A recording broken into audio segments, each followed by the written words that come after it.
வணக்கம். இன்னைக்கு ஒரு குட்டி கதை சொல்ல வந்திருக்கிறேங்க. இந்த கதையில 3 கேரக்டர்ஸுங்க. ஒன்று வந்து விவசாயி, அவருடைய மகள், அதுக்கப்புறம் அவளுடைய காதலன். அந்த கிராமம் வந்து ரொம்ப அழகான கிராமங்களாம். எங்க பார்த்தாலும் பச்சை பசேல்னு இருக்குங்களாம். செடி கொடிகள், பயிர்கள் எல்லாமே.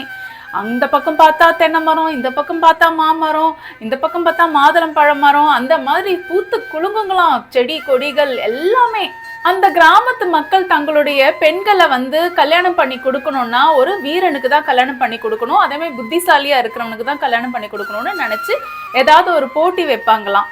இதுதான் அந்த கிராமத்தோட வழக்கமா. இந்த விவசாயிக்கு நிறைய நிலங்கள் இருந்துச்சாம். விவசாயிக்கு ஒரு பொண்ணு இருப்பான்னு முதலே சொன்னேன் இல்லைங்களா? அந்த பொண்ணு பார்க்க ரொம்ப அழகா இருப்பாளாம். அந்த கிராமத்து இளைஞர்கள் அத்தனை பேருக்குமே அந்த பொண்ணு மேல ஒரு ஆசை இருக்கான். இந்த பொண்ணை நம்ம கட்டிக்கிட்டா நம்ம வாழ்க்கையை மாறிடுமே, என்ன அழகான மனைவின்னு எல்லாரும் சொல்லுவாங்களே அப்படின்னு சொல்லிட்டு அவங்க எல்லாருக்கும் மனசுக்குள்ளார ஒரு ஆசை இருக்குமா. அந்த பொண்ணு வந்து ஒரு நாள் வந்து தன்னுடைய மாடியில துணி காய போட்டுட்டு இருந்தாலாம். அப்ப அந்த மாடி வழியா ஏதோ ஒரு சத்தம் கேட்டுச்சான்.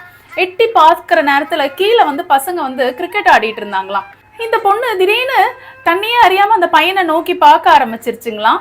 எதனாலன்னா அந்த பையன் அங்க இருந்த அத்தனை பேரையும் தான் கைக்குள்ள வச்சிருந்தாலாம். எப்படி